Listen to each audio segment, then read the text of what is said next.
Je vois que la salle est nombreuse et que visiblement vous avez un meilleur sens de l'orientation que moi, et je vous en félicite.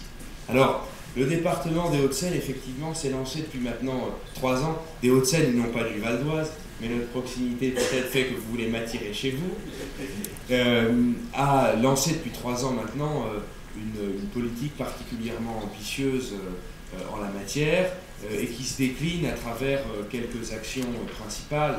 Je parle sous le contrôle de Stéphane Travers, qui dirige notamment le pôle activité-emploi et qui est très actif sur ces sujets. La première de ces lignes de notre politique, c'est tout d'abord la mobilisation des clauses sociales de le marché public. Vous savez que le Code des marchés publics, peut-être ça a été rappelé, peut-être vous allez rappeler plus techniquement, offre cette possibilité aux collectivités locales, et c'est un outil que nous offre le législateur et que nous voulons solliciter. L'objectif que nous nous étions donné, c'était d'atteindre la mobilisation de ces clauses sociales dans 10% de nos marchés publics. C'est un objectif que nous nous étions donné en 2010, et force est de constater qu'aujourd'hui nous l'avons dépassé, et nous serons sans doute à la fin de l'exercice à près de 15%. C'est donc un objectif ambitieux. Alors dit comme ça, il peut paraître bien relatif, il faut mettre ce chiffre en rapport avec la moyenne nationale.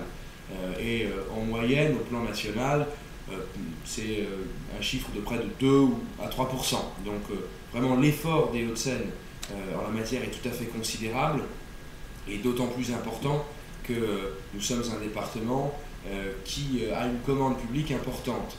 Et donc ce pourcentage appliqué à l'assiette de notre commande publique traduit un certain volontarisme. Deuxième aspect de cette politique, peut-être moins original, parce que c'est vrai que dans l'économie sociale et solidaire, on commence à avoir l'habitude de se voir, de se rencontrer, de parler ensemble. Mais nous avons, nous aussi, souhaité participer à ce mouvement et lancer ce networking institutionnalisé, si je puis dire, à travers ces forums qui reviennent chaque année au mois de novembre, et qui sont l'occasion, donc au mois de l'ESS, qui sont l'occasion pour nous d'aller à votre rencontre, de partager votre expérience, et puis également d'associer à ce mouvement toutes les différentes collectivités, les mairies. Je sais que la région est très active sur ces sujets, notamment avec l'atelier, mais également les entreprises privées.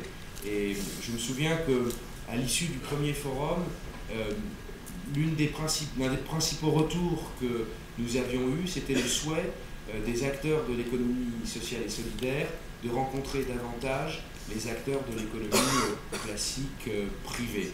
Et c'est une remarque qui bat en brèche bien des clichés, quand on imagine les acteurs de l'ESS comme des gens qui vivent dans un monde cloisonné.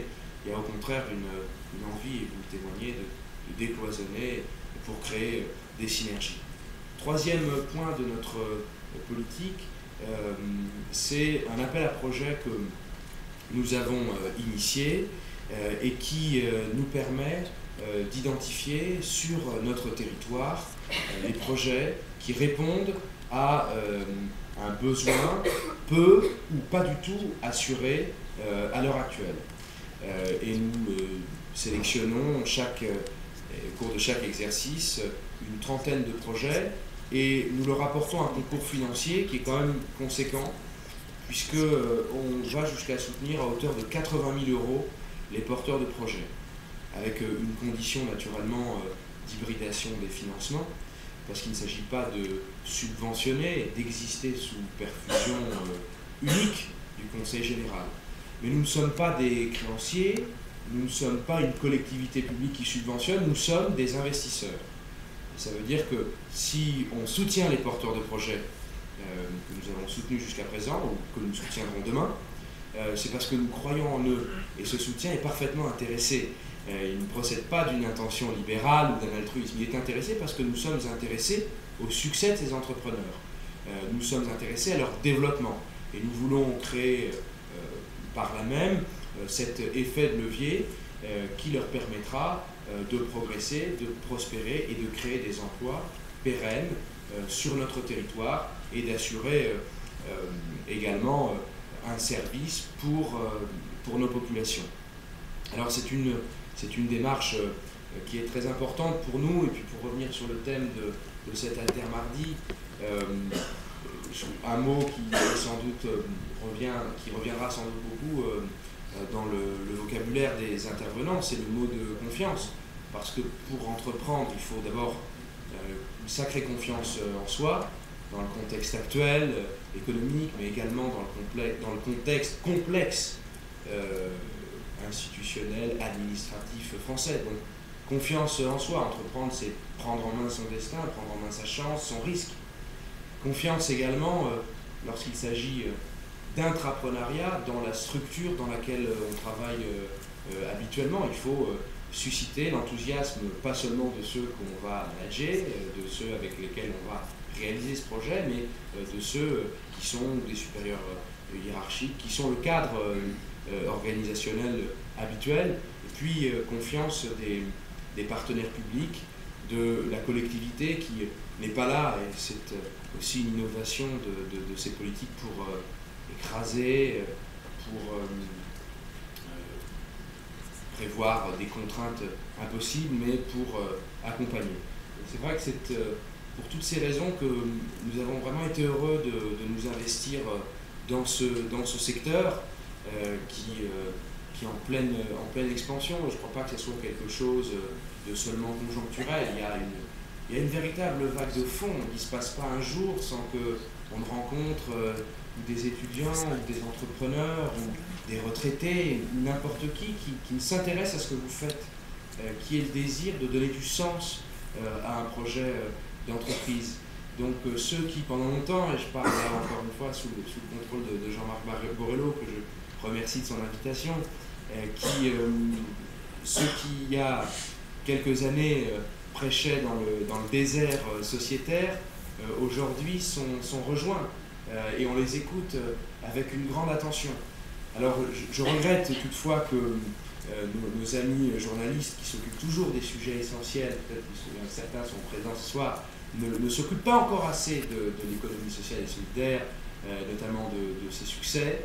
On a tout de suite toujours tendance à insister sur ce qui ne marche pas, parce que là on a vraiment une pépite et la possibilité de réconcilier des mondes. C'est un sujet, en tout cas politiquement, sans faire... je ne voudrais pas que mon propos soit encourt le reproche d'avoir une approche partisane, mais c'est un sujet qui nous rassemble tous. Et en tout cas, ce que je peux vous dire, c'est que lorsque nous avons conçu ce plan de développement de l'économie sociale et solidaire dans les Hauts-de-Seine, le programme que nous avons soumis au vote des conseillers généraux a été adopté à l'unanimité, droite et gauche comprises. Il n'y a pas que des gens de droite dans les Hauts-de-Seine, au cas où certains se faisaient des idées fausses.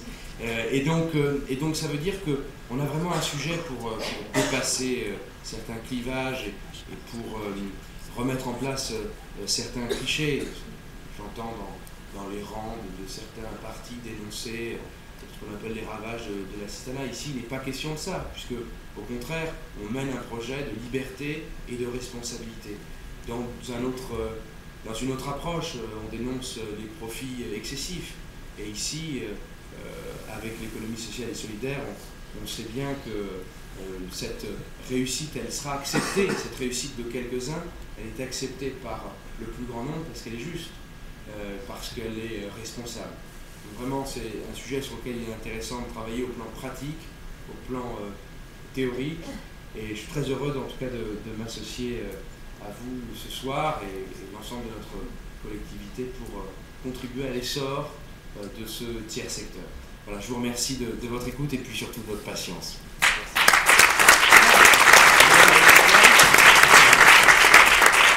Bien, eh bien, merci d'avoir conclu ce premier temps de la soirée. Donc vous avez noté que, et c'est un peu la marque de fabrique de quelques-uns dans ces pièces, on sait faire les choses sérieuses sans se prendre au sérieux et en faisant en sorte de nous adapter. Alors, on va maintenant on va passer au second temps de cette réunion de ce soir, qui est cet échange entre nos différents témoins qui le feront de façon plus informelle que ce que nous venons de faire à l'instant.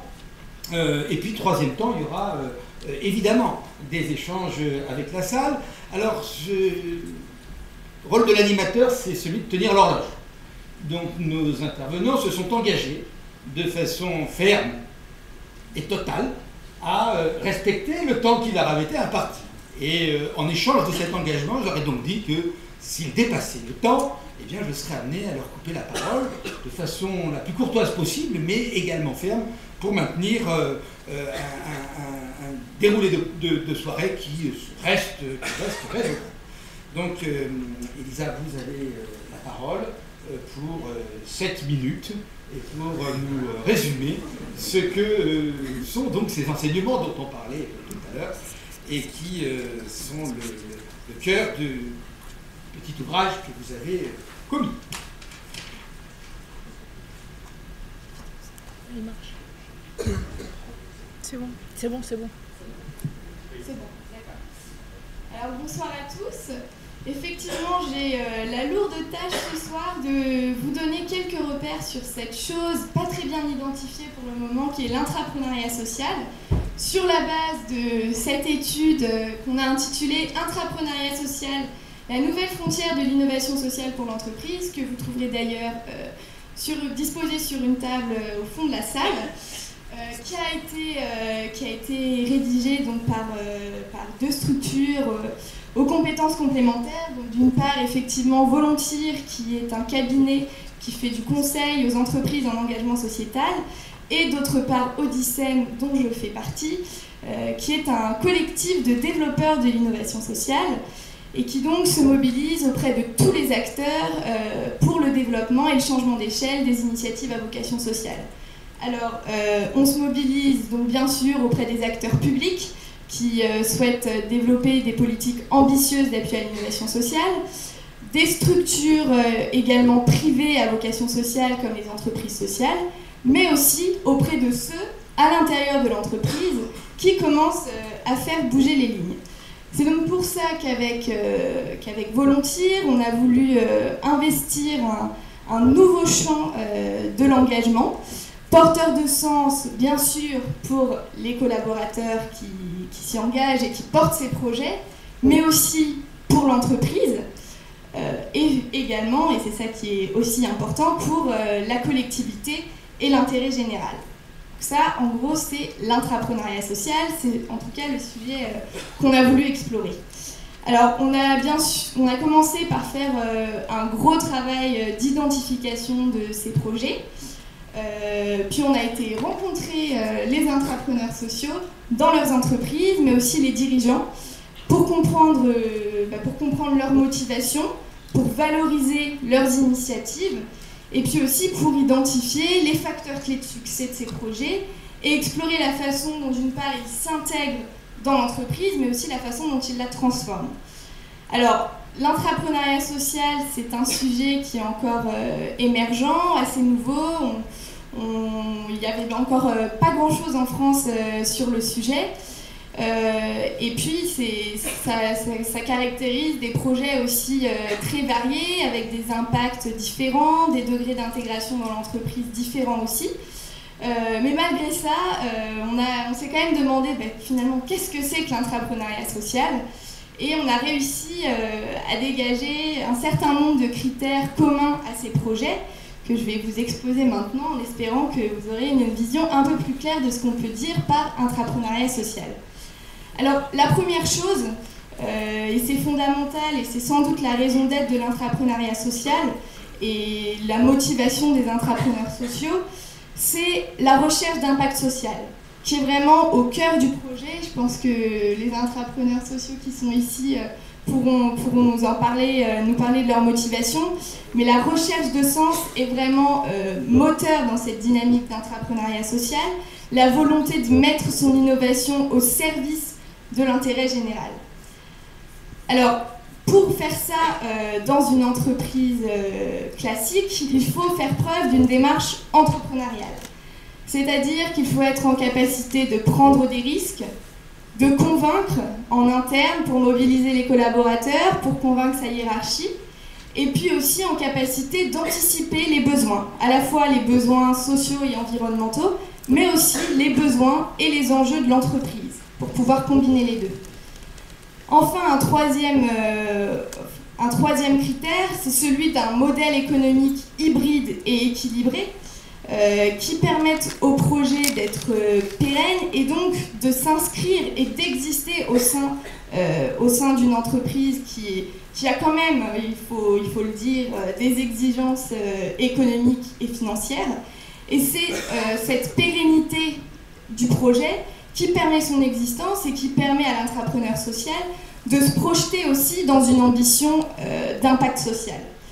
Et enfin, dernier critère sur lequel je finirai, il y en a d'autres aussi selon les projets, mais le dernier qui est fondamental et dont je n'ai pas encore parlé, c'est bien sûr le périmètre dans lequel s'inscrivent ces projets, à savoir l'entreprise.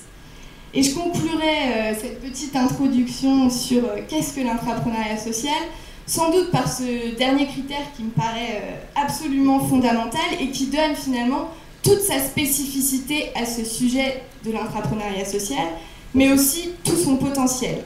Puisque pour s'inscrire dans la durée, l'entrepreneuriat social doit combiner une recherche de sens, la volonté de s'engager des collaborateurs avec les enjeux de l'entreprise. L'entrepreneur social doit donc être en mesure de penser les enjeux sociaux et environnementaux à partir de l'entreprise, de ses compétences, mais aussi de ses propres enjeux. Alors je donnerai rapidement un exemple qui complétera aussi le panorama des projets qui vont nous être présentés ce soir.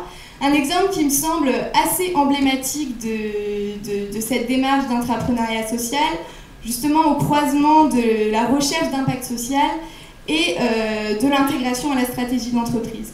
Alors à Vinci, il y a quelques années, ils étaient confrontés à un enjeu qui était celui de l'intégration de la réponse aux clauses d'insertion, qui était d'une part une opportunité de créer de l'utilité sociale pour des personnes très éloignées de l'emploi, mais qui d'autre part pesait comme une contrainte économique pour l'entreprise qui ne savait pas comment les gérer, les intégrer, et finalement cet objectif d'impact social n'arrivait pas à être atteint. Du coup, l'idée d'un collaborateur de Vinci a été de créer une filiale de Vinci qui s'appelle Vie et qui a pour vocation justement de traiter de manière qualitative ces clauses d'insertion pour proposer de véritables parcours d'insertion aux personnes éloignées de l'emploi, tout en répondant à un enjeu très fort de l'entreprise qui était de savoir comment traiter, intégrer ces clauses d'insertion de manière pertinente pour l'entreprise, ses métiers, et que ça ne soit pas une contrainte.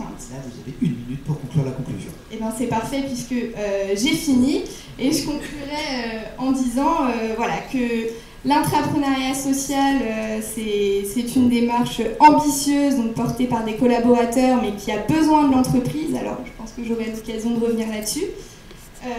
Et vraiment, je pense que c'est fondamental que les deux se comprennent et se retrouvent, et que c'est à cette condition aussi que l'entrepreneuriat social peut devenir un véritable levier d'impact social, mais aussi un levier de transformation de l'entreprise.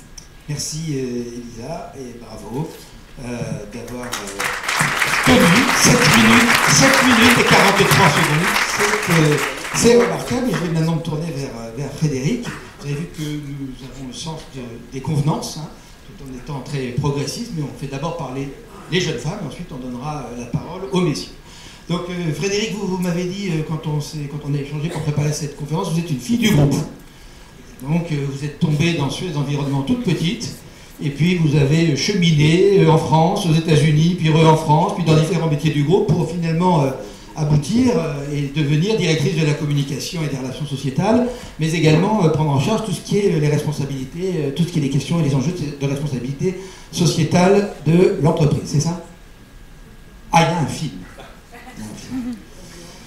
Les conventions. Mais vous voulez pas. Bon, on va le passer, c'est le film. Très bien. Passons le film, comme ça au moins, les convenances ne seront pas totalement convenues, mais on va passer. 3 minutes.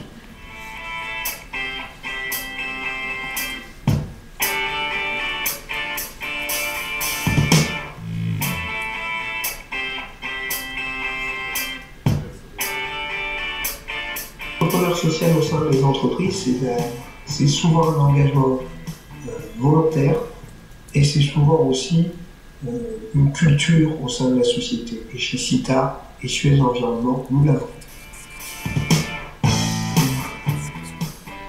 L'idée est née et a germé il y a plus de 3 ans au sein du groupe, dans mon service, et elle s'est développée et a abouti à une création d'entreprise en 2011. On est arrivé à créer une activité, puisque c'est ce qu'on a fait, avec une nouvelle entité juridique qui s'appelle NTA, Next Textile Association, qui a pour objectif de travailler à faire ce que fait classiquement CITA, et deuxièmement de donner plus de sens à notre prestation de service et plus de sens aux collectivités locales dans le cadre de notre offre.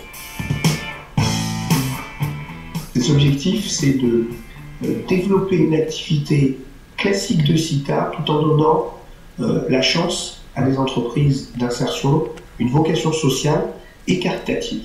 C'est les 3 points sur lesquels j'ai axé le développement de cette entreprise. C'est pas CITA qui mange les entreprises d'insertion, c'est une offre commune. Pour exemple, avec l'entreprise La Boîte à Papier à Limoges, on a répondu dans un consortium et on s'est tous présentés à la collectivité ensemble. Ce qui a permis à cette entreprise de développer son chiffre d'affaires et d'élargir son champ de compétences.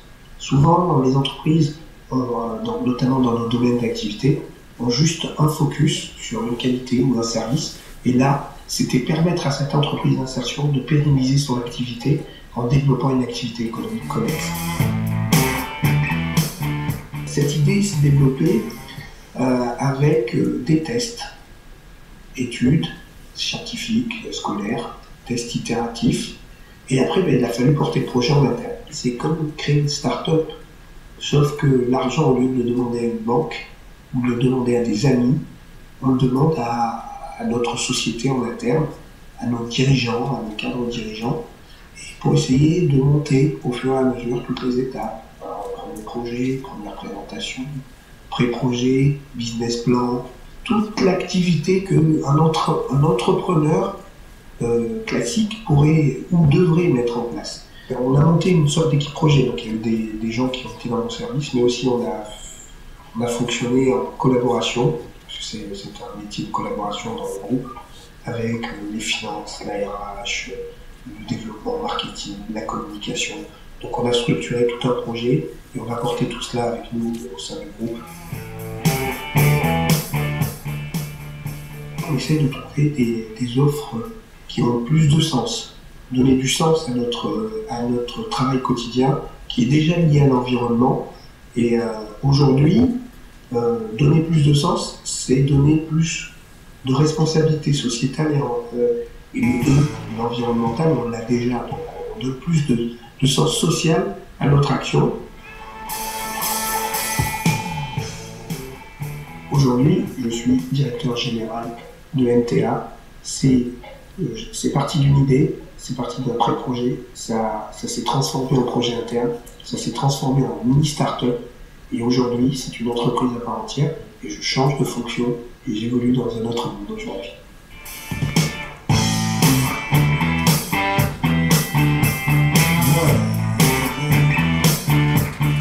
Oui, vous pouvez l'applaudir, effectivement, on peut l'applaudir à peine.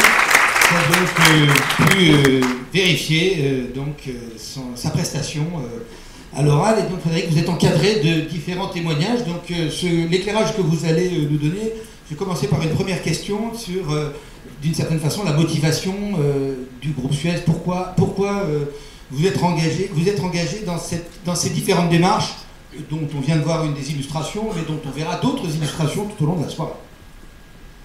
Bonsoir à tous. Non. Il faut prendre l'autre micro.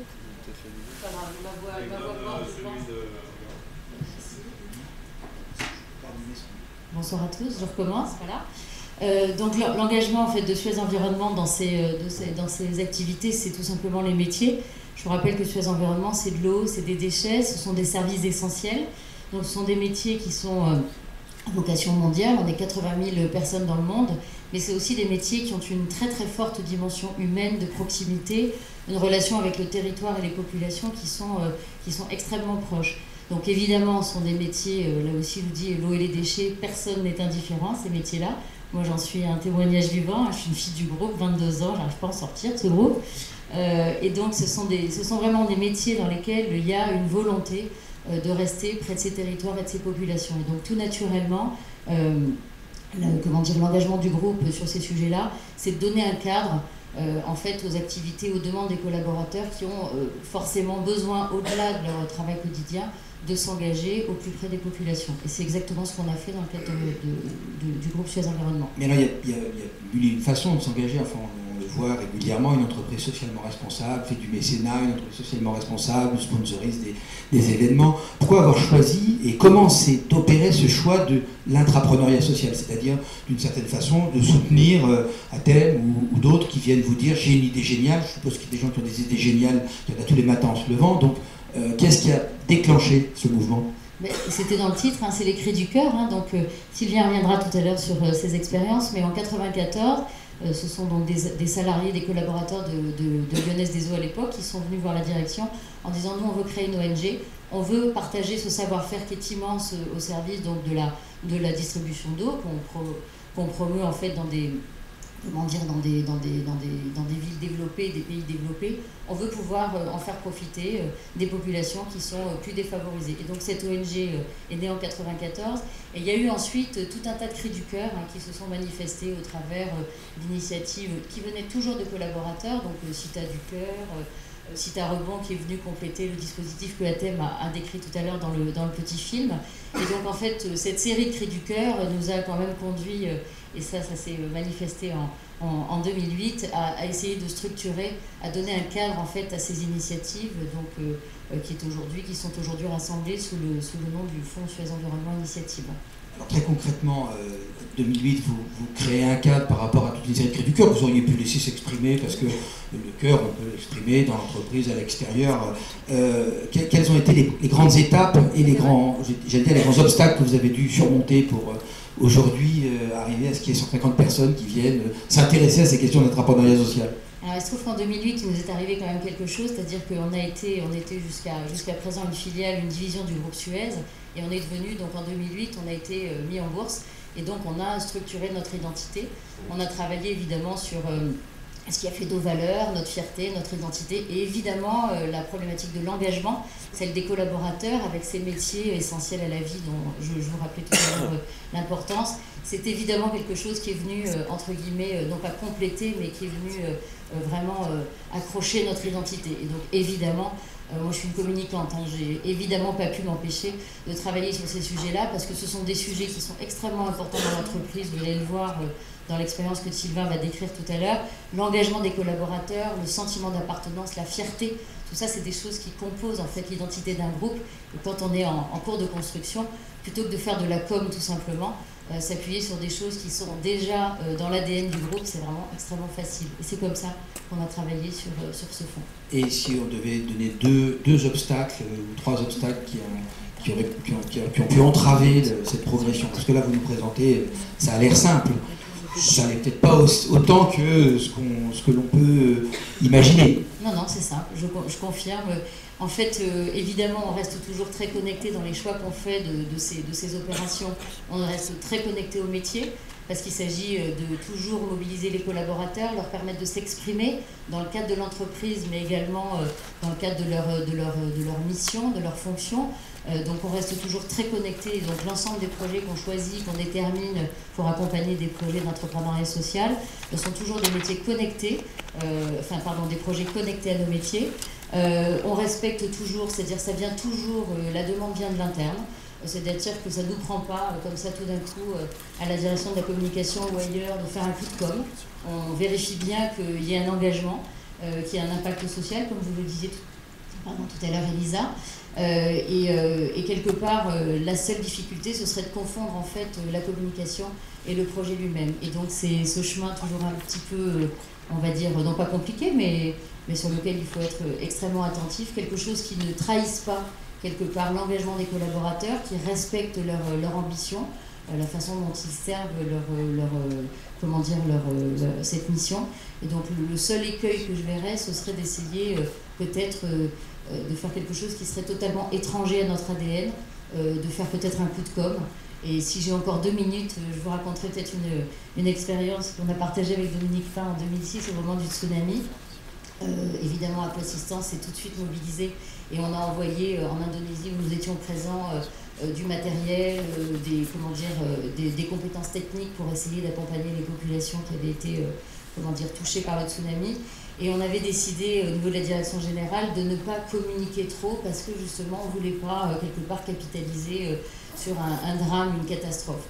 Et en fait on s'est fait engueuler assez vite parce qu'il y avait d'autres entreprises qui communiquaient et qui valorisaient quelque part l'engagement des collaborateurs, qui n'hésitaient pas à apparaître à la télé, à parler en radio, etc. Et nous on est restés finalement assez pudiques parce que très touchés finalement par ce qui se passait. Et on s'est fait engueuler, et moi évidemment en premier. Parce qu'on ne communiquait pas assez et parce que quelque part on ne valorisait pas ce qui se faisait et qui était quelque chose de différent de juste la mission du groupe au service de ses clients. Et donc on s'est mis à communiquer timidement, on a avancé pas à pas, on a traduit cet engagement au travers du fonds, etc. Et donc aujourd'hui on est un tout petit peu plus à l'aise quand il s'agit de ces sujets-là, mais c'est clair que c'est un chemin que chacune des entreprises va ensuite déterminer en fonction de la façon dont les collaborateurs peuvent réagir. Mais moi, j'ai fait ces 2 allers-retours. Alors en bonne communicante, Frédéric a un sens de la transition remarquable, puisque je vais maintenant me tourner vers Sylvain Planchon. On a vu l'importance de la motivation des collaborateurs, on a vu aussi la nécessité de respecter cette motivation. Vous avez évoqué également les questions de valorisation, communication. On peut vite être dans le social washing ou dans le greenwashing au choix. Sylvain, vous êtes un homme des poubelles, des déchets. Vous avez fait votre parcours professionnel. Alors je dis parce que celles et ceux d'entre vous qui connaissent un peu le monde des services urbains savent que, bien sûr, c'est un même groupe, le traitement des déchets, le traitement de l'eau, tout ça c'est la même chose, mais quand même, quand on a été dans la gestion de l'eau, et au départ, celles et ceux qui travaillent dans la distribution d'eau potable, je ne parle pas du traitement des eaux usées, ont un sentiment, comment dire, d'une certaine noblesse au regard d'autres métiers qui auraient pu apparaître un peu moins. Pourtant, c'est dans ces métiers, Jean-Marc le disait tout à l'heure, c'est quand on est pauvre et quand on est dans la difficulté qu'on est imaginatif. Et donc c'est dans ces métiers qu'on trouve les gens imaginatifs. Pourtant, vous avez donc pris la présidence de cette fondation, Aquassistance.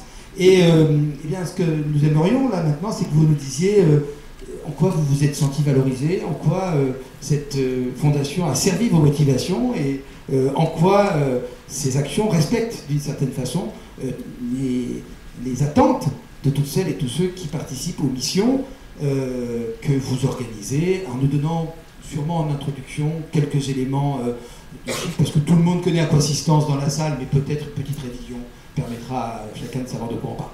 Ok, bonsoir et merci. Tout d'abord, je voudrais vous dire que les gens de la poubelle sont très fiers de ce qu'ils font, et que la poubelle est un métier très noble, mais que la poubelle mène à tout, et que donc les gens de l'eau et de la poubelle s'entendent très bien pour mener des actions humanitaires. Je m'attelle sur la gestion des déchets. Alors c'est parfait. Je voudrais juste d'abord dire que Aquassistance, c'est d'abord une formidable aventure humaine. Aventure qui a commencé, comme l'a dit Frédéric, en 1994, lorsqu'une poignée de salariés de la Lyonnaise des Eaux ont décidé, avec l'accord de la direction générale, de créer une association de bénévoles pour apporter une aide en urgence à des populations en grande détresse au Rwanda après le génocide. Ensuite, il y a eu de nouvelles missions d'urgence et de nombreux salariés du groupe ont rejoint Aquassistance, adhérant complètement à ces valeurs de solidarité et de générosité. Et Aquassistance s'est développé progressivement dans l'aide au développement dans les pays très pauvres. Pour être simple, je résumerai en vous disant qu'Aquassistance a 2 particularités et 3 objectifs. Aquassistance est une ONG dont les membres sont des salariés et des retraités des entreprises du groupe Suez Environnement. Et tous les intervenants qui partent en mission, y compris ceux qui donnent un petit coup de main en France à l'équipe permanente pour monter nos projets, sont tous bénévoles et partent tous sur leur temps de congé ou sur leur temps de loisir pour les retraités. C'est le fondement même d'Aquassistance. Ce qui a attiré les membres d'Aquassistance, c'est cette volonté d'être bénévole, d'apporter sur ses propres loisirs, sur son propre temps de vacances, une aide dans les pays tiers-monde. Les objectifs, ils sont simples, c'est apporter un service dans le domaine de l'eau, de l'assainissement et des déchets à des populations en détresse dans des pays pauvres. C'est fournir, pour réaliser ces projets, les compétences professionnelles des membres de l'association. Et c'est garantir la pérennité des projets par la formation et le transfert de compétences. Alors, le modèle économique. Tout d'abord, aujourd'hui, Aquasistance, nous avons 80 projets en cours en permanence. Chaque année, le conseil d'administration donne son feu vert pour une vingtaine de nouveaux projets, soit à peu près 40% des projets qui nous arrivent. Ces projets, bien sûr, ils durent assez longtemps, puisque s'il y en a 20 nouveaux chaque année, qu'il y en a 80, vous imaginez que tout ça, ça prend pas mal de temps. Nous intervenons beaucoup en Afrique francophone, et vous imaginez qu'en ce moment, avec ce qui se passe en Afrique sahélienne, nous avons dû mettre en stand-by un certain nombre de nos projets et suspendre jusqu'à nouvel ordre toutes les missions d'expertise que l'on devait faire. Et en 2012, nous avons organisé 60 missions sur le terrain. Il y a eu 1250 journées de missions qui ont été faites par 80 bénévoles, dont 30 qui partaient pour la première fois.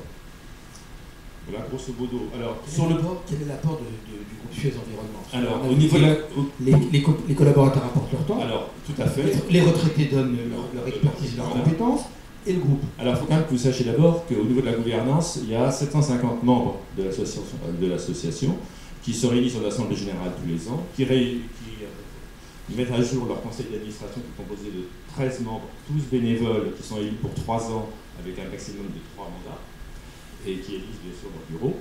Et les finances, c'est ça votre question. Le budget de l'Aquasistance, il vient en grande partie de la subvention que donne le Fonds Suez Environnement Initiative, mais il vient aussi des cotisations des membres, il vient des subventions que donnent d'autres bailleurs de fonds sur des projets très spécifiques. Et alors, qui est chargé de séduire ou d'attirer les bailleurs de fonds? Alors c'est l'équipe permanente avec les chefs de projet qui vont rencontrer les municipalités en France pour avoir des soutiens sur certains projets et différents organismes ou autres ONG avec qui nous travaillons. Les critères de choix des projets, puisque vous avez dit 60 projets, des projets de longue durée, est-ce qu'il y a des critères? Quels sont-ils? Il y a bien entendu des critères sur la taille des projets. D'abord, nous n'intervenons que dans des pays où nous n'avons pas de business à faire. Il ne doit jamais y avoir ambiguïté. Il ne faut pas que nos interventions puissent apporter un avantage économique ou commercial à quelque entreprise que ce soit. Ensuite, nous regardons si les projets qui nous sont proposés apportent vraiment un bien-être supplémentaire aux populations qui sont concernées. Et c'est pour ça que nous sommes obligés systématiquement, lorsque nous avons un nouveau projet, d'envoyer une équipe d'expertise sur le terrain pour voir si les critères, les demandes qui nous sont faites correspondent bien aux objectifs que nous avons.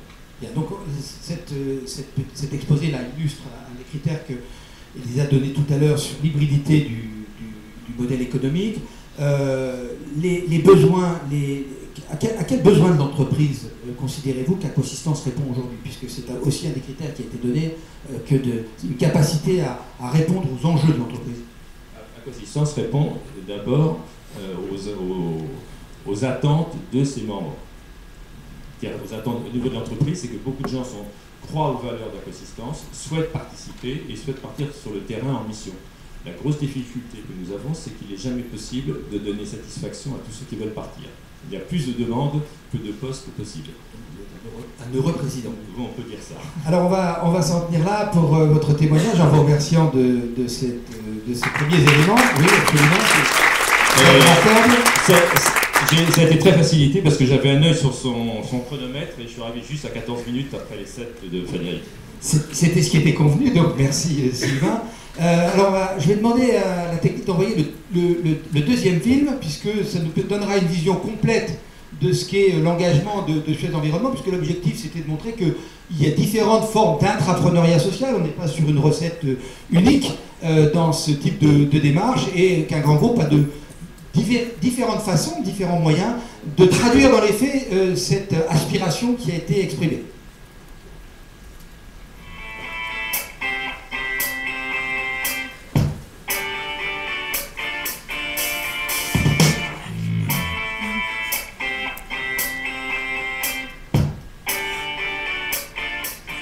J'engendre mes entrepreneurs.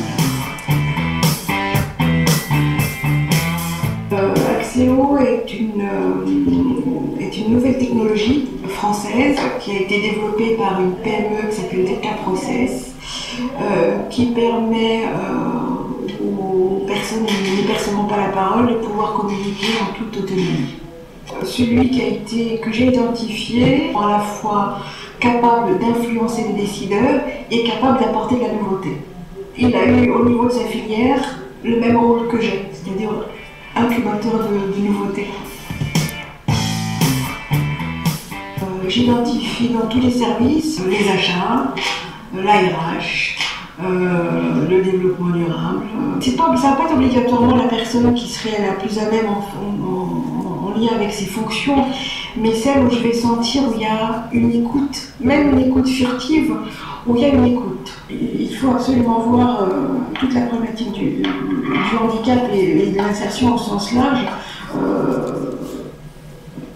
pas comme une contrainte qui est d'office stigmatisante et qui ralentit les démarches. Je pense qu'il faut vraiment apporter aux personnes pas de la légèreté, mais une curiosité et puis un regard qui est beaucoup plus attentif et qui va au-delà de la simple image que nous renvoie cette différence-là. Je commence à en parler, je commence à faire sur des petites zones, et puis j'ai identifié des petites zones, je parle au décideur local, est-ce qu'il est d'accord pour m'accompagner, sachant que c'est innovant, différenciant, c'est vraiment une plus-value pour lui.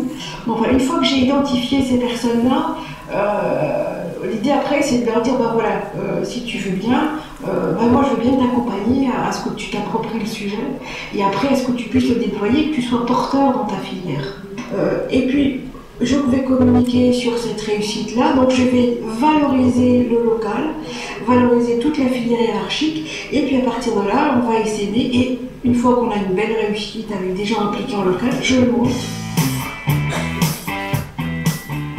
J'ai toujours été épaulée et suivie à la fois par la direction générale et par les DRH, donc à ce niveau-là, j'ai pas de problème majeur. Vraiment, le soutien est important. Sans ce soutien-là, c'est difficile de déployer. Les responsables plateau, les responsables de zone, on leur expliquait au fur et à mesure. Donc au départ, c'était un peu la compréhension quand je leur ai dit, maintenant les clients sourds peuvent appeler. Qu'est-ce que tu nous fais là? C'est pas possible. Voilà. Puis après avoir expliqué, montré ce que l'on faisait, avoir pris un site pilote, etc. Ils ont adhéré tous, mais c'était juste parce qu'ils ne comprenaient pas, et c'est comme quelque chose qui bouscule les normes des valides.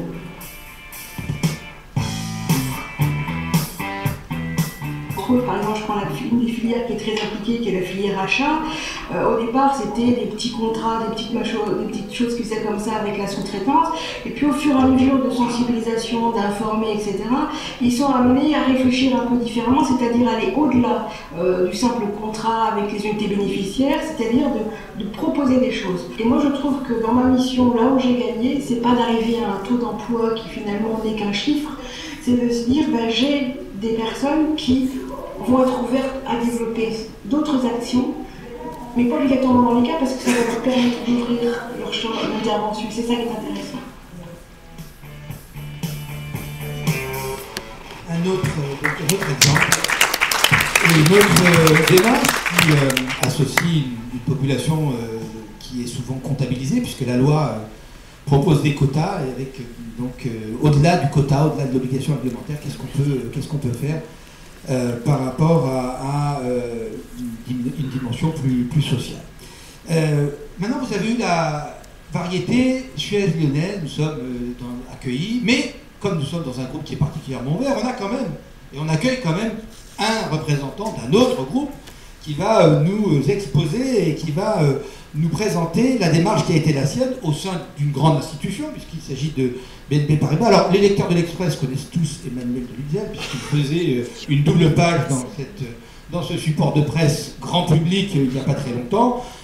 Pour ceux d'entre vous qui auraient loupé l'article, je vous invite à vous référer très vite en sortant, soit sur le site internet, soit sur le support papier pour combler vos lacunes, et notamment tout ce que ne nous aura pas dit Emmanuel. La première question que je vais poser à Emmanuel, c'est quelle a été ta motivation? Évidemment, tu vas nous dire que tes chefs t'ont soutenu, ça c'est certain, parce que ça fait partie du jeu, mais au-delà de ça, quelle a été ta motivation et contre quoi, d'une certaine façon, as-tu dû te battre?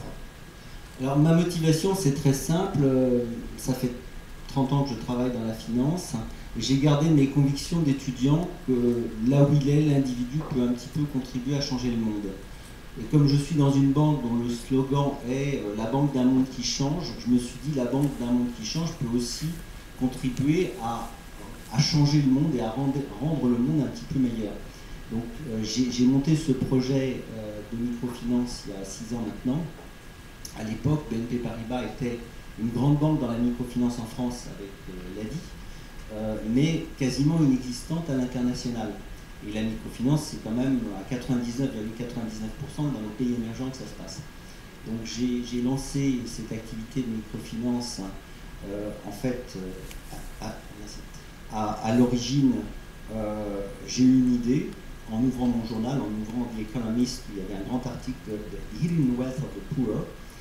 Ça m'a donné l'idée, et pourquoi on ne ferait pas quelque chose comme ça chez BNP Paribas?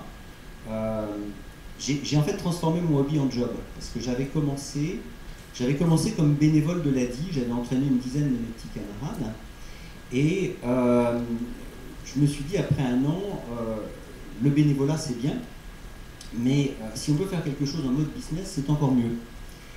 Et en réfléchissant, je me suis dit, il y a un vrai business model pour BNP Paribas, on le fait avec l'ADI en France, pourquoi on ne le ferait pas dans des pays émergents? On est présent dans 88 pays, donc il y a quelque chose à faire. Ce business model, c'était quoi? Alors ce business model, c'est très simple.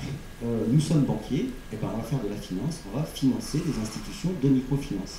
Les institutions de microfinance qui financent eux-mêmes donc des personnes à bas revenus qui ont des activités entrepreneuriales. L'idée était très simple, la réalisation était un peu plus compliquée. C'est là où je vais répondre à ta question sur les obstacles. Alors les obstacles, ils étaient de 3 ordres. Je dirais les 3 I, c'est-à-dire l'ignorance, l'inertie et l'impatience. L'ignorance d'abord parce que la plupart des gens dans la banque avaient entendu parler de la microfinance avec l'ADI, mais alors qu'on puisse faire de la microfinance à l'international, c'était pas du tout quelque chose qu'on pouvait imaginer, c'était pas sur les écrans radars. Donc il a fallu déjà convaincre qu'il y avait un véritable business model et qu'on pouvait financer des institutions de microfinance sans y laisser sa chemise. Je ne parle pas d'un modèle philanthropique, où on fait un chèque pour financer les institutions, mais vraiment de modèle de financement. En chiffres, ça donnait quoi? En chiffres, c'est...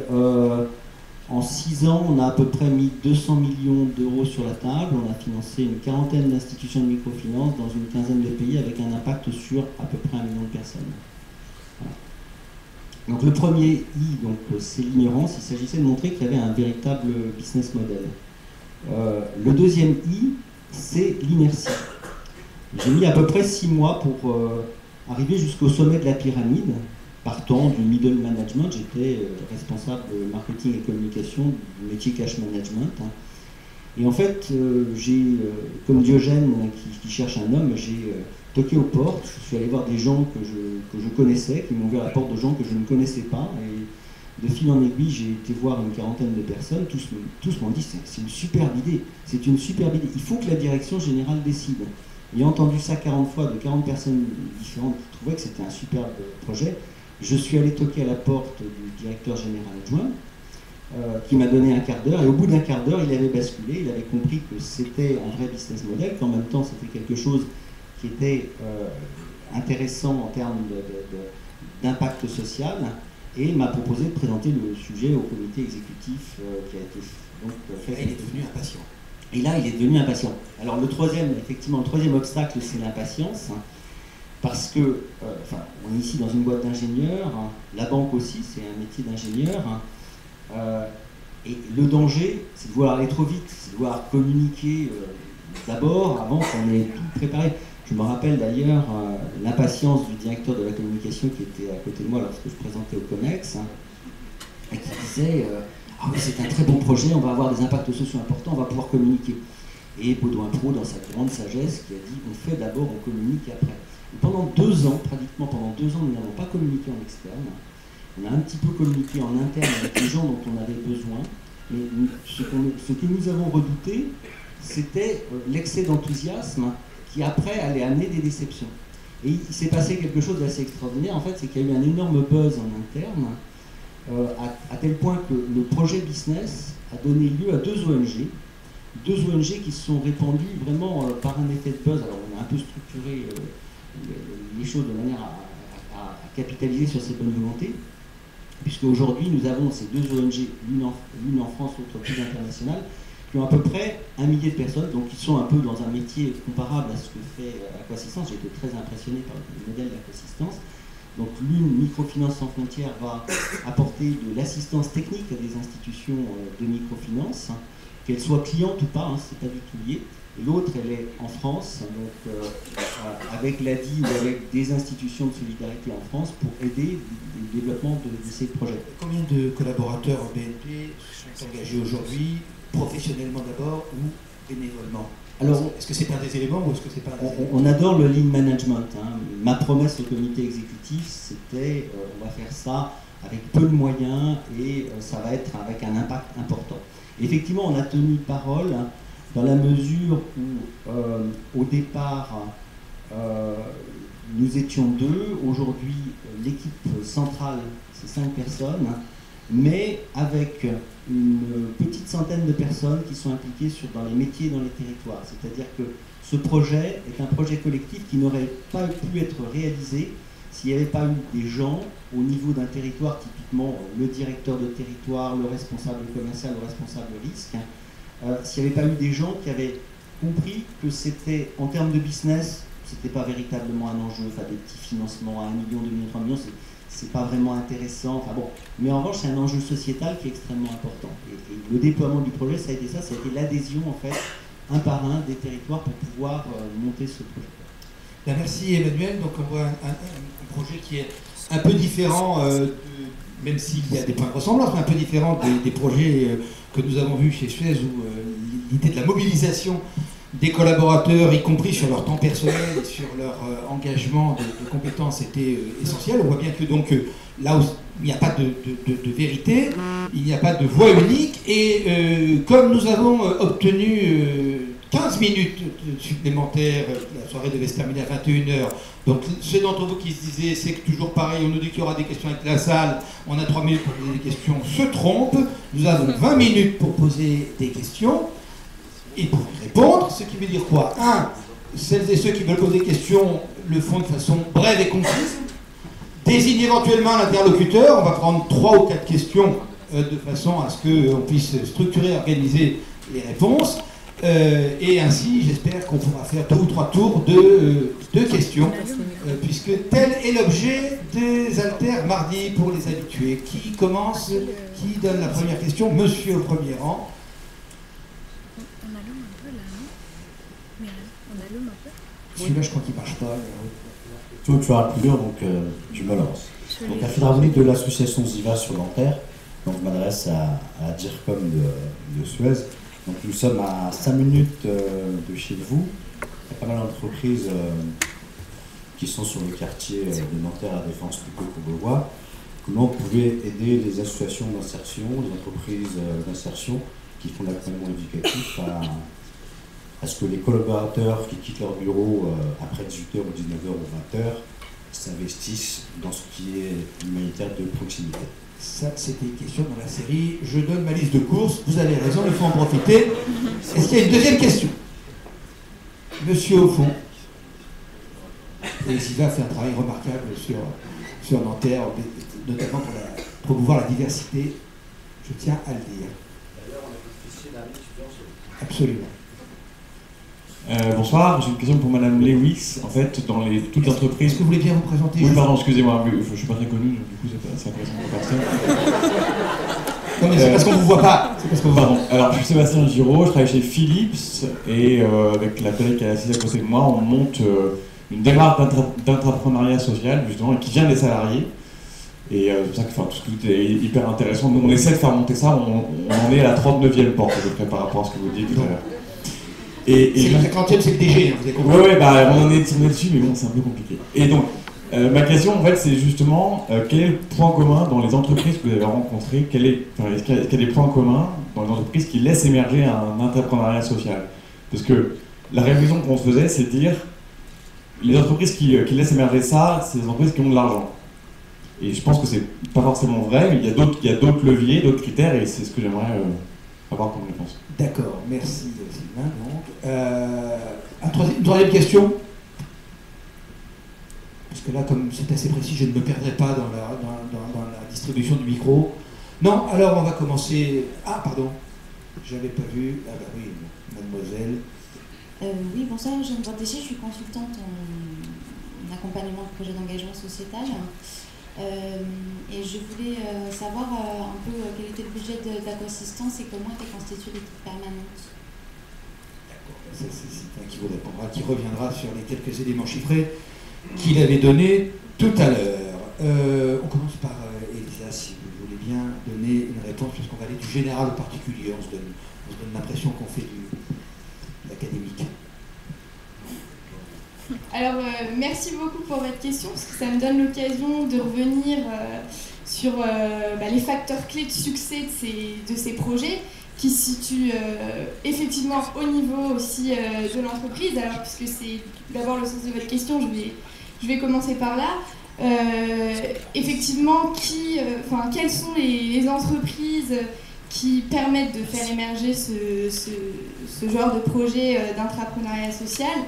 Alors, c'est vrai que dans tous les projets qu'on a explorés et puis à travers les différents entretiens qu'on a eus avec les intrapreneurs sociaux,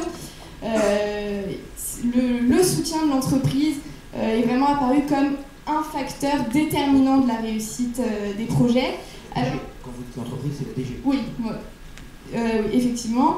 Et de manière assez surprenante, c'est pas l'élément financier qui est ressorti. Le soutien de l'entreprise, ça passe par une culture d'entreprise qui laisse un espace d'expérimentation, qui valorise la prise d'initiative de ses collaborateurs. Et puis d'autre part, donc ça c'est plutôt sur l'environnement d'une entreprise qui se constitue comme écosystème favorable à l'innovation dans son entreprise, l'innovation même de manière générale, pas forcément l'innovation sociale. Et puis d'autre part, et je pense que c'est l'expérience en tout cas d'Emmanuel de Lutzel qui vous parlait de la façon dont il a réussi à mobiliser les collaborateurs autour de lui, c'est le soutien de personnes en interne, alors des collaborateurs qui ont les bonnes compétences pour le projet, mais aussi d'une personne clé en interne au niveau de la direction. Pardon ? Un sponsor, voilà, un sponsor en interne qui permettra de passer la porte de la direction générale. Donc ça, c'est bien sûr des éléments qui sont déterminants pour la réussite du projet du point de vue de l'entreprise. Après, du point de vue du porteur de projet, alors même si tous les profils sont différents, il y a quand même un certain nombre d'éléments caractéristiques du profil de l'entrepreneur qui a vraiment la capacité d'être un levier et de porter son innovation dans l'entreprise.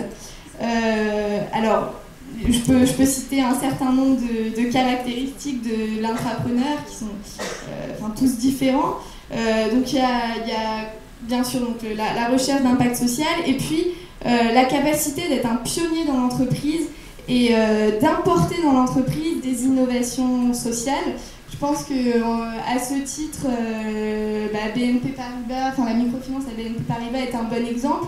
Parce que jusque-là, on se disait que la microfinance, ça devait rester dans le champ de l'économie sociale et solidaire. À la limite, on pouvait en faire un peu dans l'entreprise, mais dans ce cas-là, c'était du bénévolat de quelques collaborateurs qui avaient envie de s'engager sur leur temps libre. Et là, l'idée, c'est vraiment de dire non, c'est possible de le faire dans l'entreprise, de l'intégrer au métier de l'entreprise. Et là, l'intrapreneur social doit être en mesure de témoigner de capacités très fortes pour convaincre, pour mobiliser, pour convaincre de l'intérêt pour l'entreprise aussi de développer ces innovations. Et je pense qu'il y a un certain nombre d'arguments qui peuvent être mis en avant auprès de l'entreprise. Ce matin, un dirigeant d'entreprise me disait c'est super tous ces projets, mais pourquoi moi, en tant que dirigeant, je mettrais ces potentiels, ces hauts potentiels dynamiques, visionnaires, sur des projets dont l'impact se situe potentiellement en dehors de l'entreprise et pas sur mes ambitions à moi de développement de mon entreprise. Je pense que si on vous pose ces questions, il y a un certain nombre de réponses à apporter, si je peux les... en une minute. Alors, et ça c'est vraiment un enjeu fort pour le développement de manière générale de l'entrepreneuriat social, c'est d'être en mesure de montrer et de convaincre que l'entrepreneuriat social est vraiment porteur d'un cercle vertueux pour l'entreprise. Alors je donnerai 3 exemples. D'une part, et je pense que c'est les 2 projets, et l'ensemble des projets qu'on a vus ce soir le montrent, l'entrepreneuriat social est un outil très fort de gestion des ressources humaines. C'est donner la possibilité aux collaborateurs de trouver du sens dans leur travail. Pour les porteurs de projets, c'est peut-être aussi les garder dans l'entreprise, parce qu'on a croisé pas mal d'entrepreneurs sociaux qui nous ont dit moi, si mon entreprise ne m'avait pas laissé faire, de toute manière, je serais allée le faire ailleurs. Je l'aurais fait tout seul, ça aurait été plus dur, mais je l'aurais fait. Gestion des ressources. Première idée. Deuxième idée, c'est un laboratoire d'innovation sociale pour l'entreprise, pour des sujets qui sont de plus en plus prégnants, qui sont attendus de la part des partenaires, des consommateurs qui demandent à leurs entreprises d'être de plus en plus responsables. Et puis il faut savoir que les entreprises les plus innovantes socialement sont bien souvent prises comme des exemples et comme des référentiels pour les agences de notation extra-financière, donc ça compte aussi. Et ça pousse du coup aussi la concurrence à s'engager et à s'aligner sur un même niveau d'innovation sociale. Gestion des ressources humaines, leadership en matière d'innovation sociale, expérimentation, troisième idée. Et troisième idée, pour peut-être un peu décloisonner tous ces mondes de l'entreprise, de l'ESS, etc., c'est un outil de réputation. Et je dis réputation et pas image, parce que c'est un outil donc, de preuve par l'exemple, et qui permet peut-être aussi de changer le regard d'un certain nombre d'acteurs qui pouvaient être un peu méfiants et distants sur l'entreprise classique. Donc je pense aux entreprises sociales, aux associations, aussi au pouvoir public, pour créer des partenariats innovants qui permettent d'une part pour l'entreprise de gagner de nouveaux marchés en proposant des modèles innovants avec d'autres acteurs qui ont d'autres compétences, et puis parce que c'est aussi l'intérêt de l'entrepreneuriat social, de s'engager sur des sujets à fort impact social. Donc vous avez compris, monsieur, qu'il y a ces gagnants, gestion des ressources humaines, expérimentation et réputation, et vous avez intérêt à savoir convaincre, trouver un héros et taper la porte du DG. Avec ça, théoriquement, vous devriez faire avancer chez Philips la cause de l'entrepreneuriat social. On va demander à Sylvain maintenant, en quelques mots, de revenir sur, je vais vous donner un micro, brièvement sur les quelques chiffres que vous aviez donnés tout à l'heure, sur le nombre de permanents, sur le budget annuel de Aquassistance. Vous m'entendez ? Non, c'est l'autre. Vous ne vous entendez pas. Vous m'entendez là ? Alors, Aquassistance, il y a une équipe permanente de 5 personnes qui sont là, qui travaillent à plus de 90% sur les projets. Ils sont là pour aider les chefs de projet à monter les projets sur le plan technique, à les aider à trouver les financements et à organiser toutes les missions. Parce que les chefs de projet qui sont tous bénévoles et qui en général travaillent n'ont pas forcément le temps de faire tout ça. Donc on est obligé d'avoir une équipe de 5 personnes. Budget de combien ça ?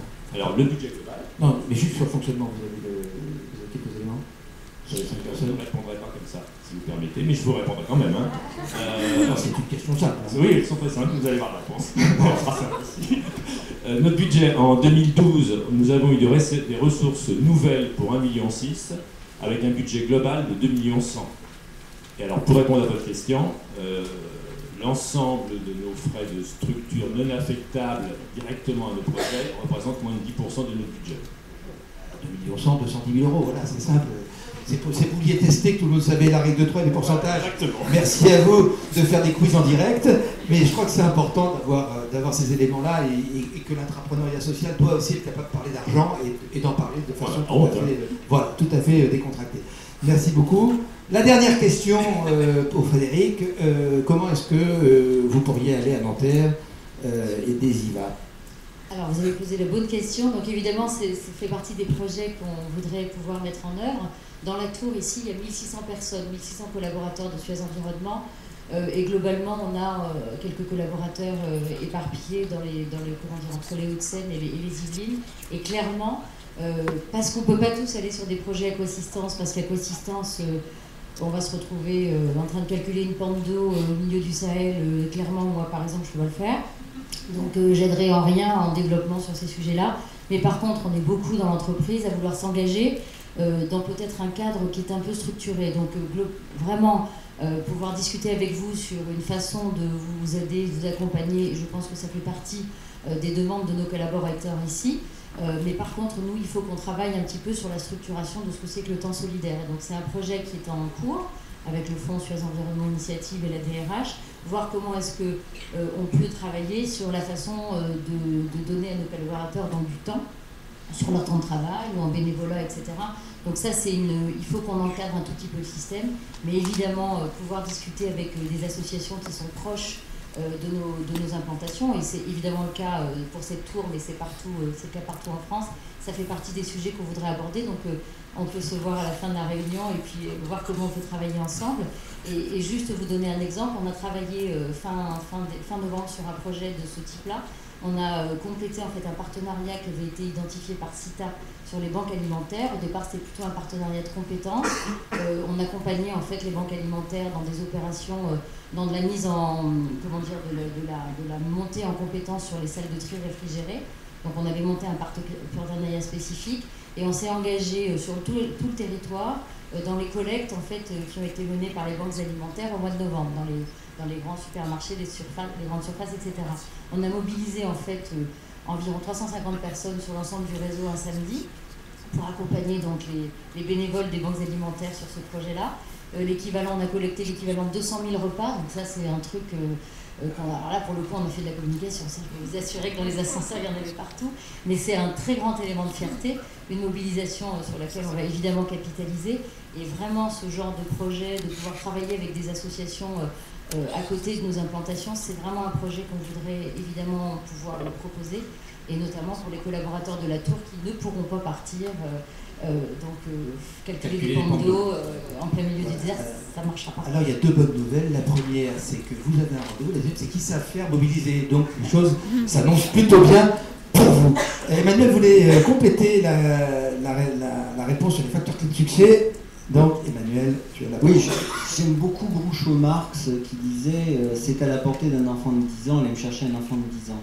Et je résumerai en fait ce qu'a dit tout à l'heure Elisa, avec trois qualités d'un enfant de 10 ans, c'est-à-dire lire, écrire et compter. Lire, c'est-à-dire que pour monter un projet d'entrepreneuriat social, il faut beaucoup lire sur son sujet, c'est-à-dire comprendre comment ça marche, aller en profondeur, bâtir de l'expertise.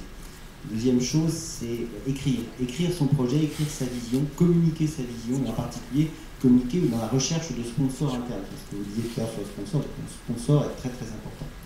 Et la troisième chose, compter, c'est-à-dire la capacité de bâtir un business plan. Ce n'est pas simplement une vision, mais c'est la réalisation de ce business plan. Enfin, c'est Amandine Barthélémy et Romain Sliting, qui sont des anciens étudiants qui ont écrit comment écrire un business plan. C'est toi qui l'as écrit, pardon. J'avais demandé à Lisa si c'était toi ou si c'était... Non, donc c'est pas grave. Mais en tout cas, il faut absolument acheter le livre de Thierry Sibieux, le business plan pour les entrepreneurs sociaux. Parce que les Romains, ils ont écrit un bouquin sur l'entrepreneuriat social en général. Voilà. Et nous, on a fait un bouquin avec Marie. Voilà, parce que le business plan est un outil extrêmement important de réalisation pour passer du rêve à la réalité. Voilà. Merci pour cette minute de publicité. Alors, on va faire il reste 4 minutes. Il me faut 1 minute 30 pour conclure. On peut faire un deuxième tour de questions, mais comme vous le savez, le deuxième tour, il y a toujours moins de candidats qu'au premier tour. Donc je veux bien prendre une dernière question. S'il y a, voilà, monsieur, vous prenez un micro.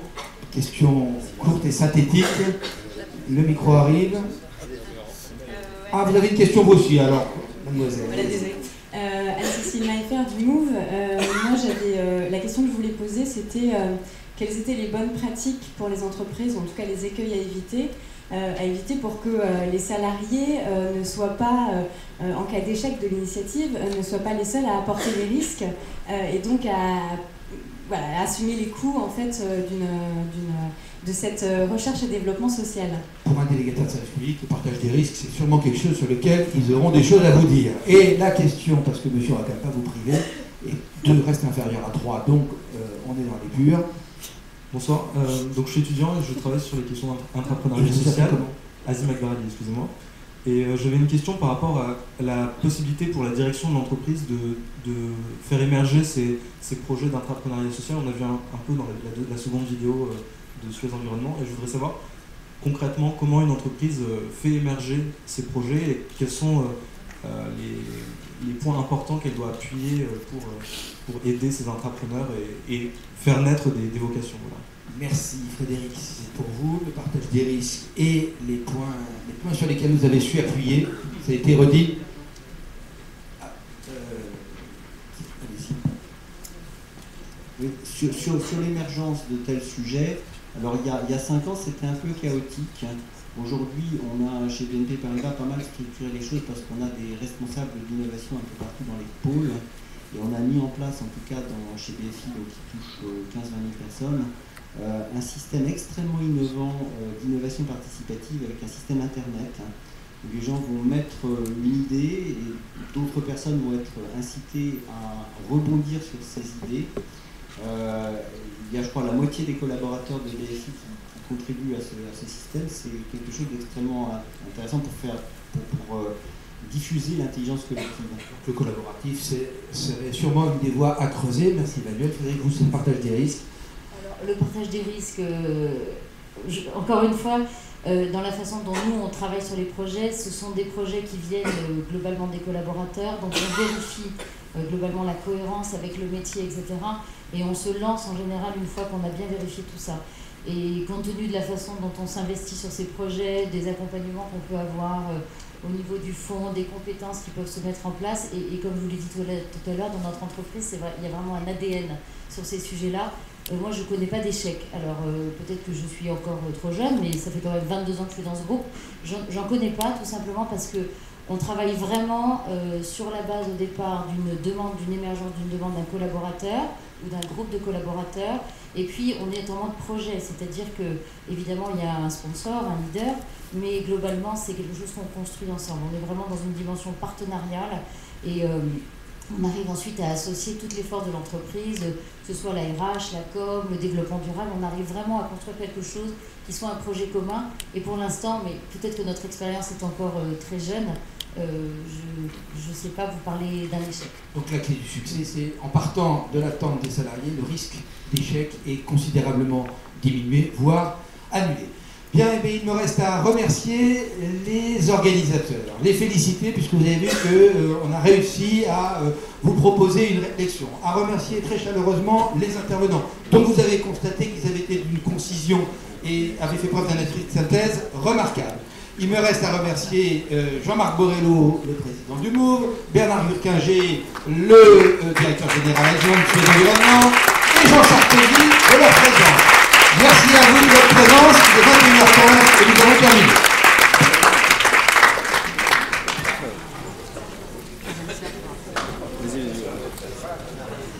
Juste pour vous dire, vous avez vu à l'écran, donc on vous attend les Altermardi la semaine prochaine pour un événement sur l'entreprise responsable, et merci encore à tous nos intervenants.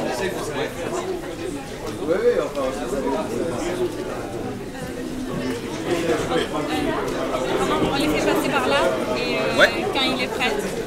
Ouais, on va pas le presser parce qu'il a l'air de vouloir rester.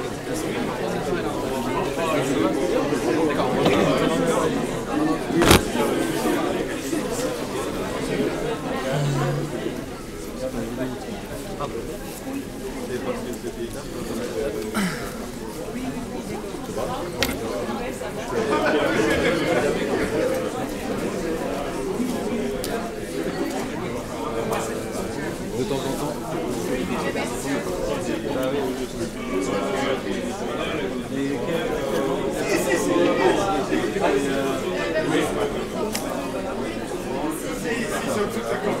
Myriam, j'ai fait ce que j'ai pu. Oui, t'inquiète pas.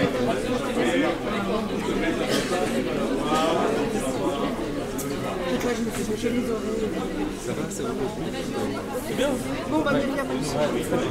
Pardon, excusez-moi, je vous ai ignoré. Pardon, c'est bon. Moi, je vais essayer de... Il y avait du monde de chez moi aussi.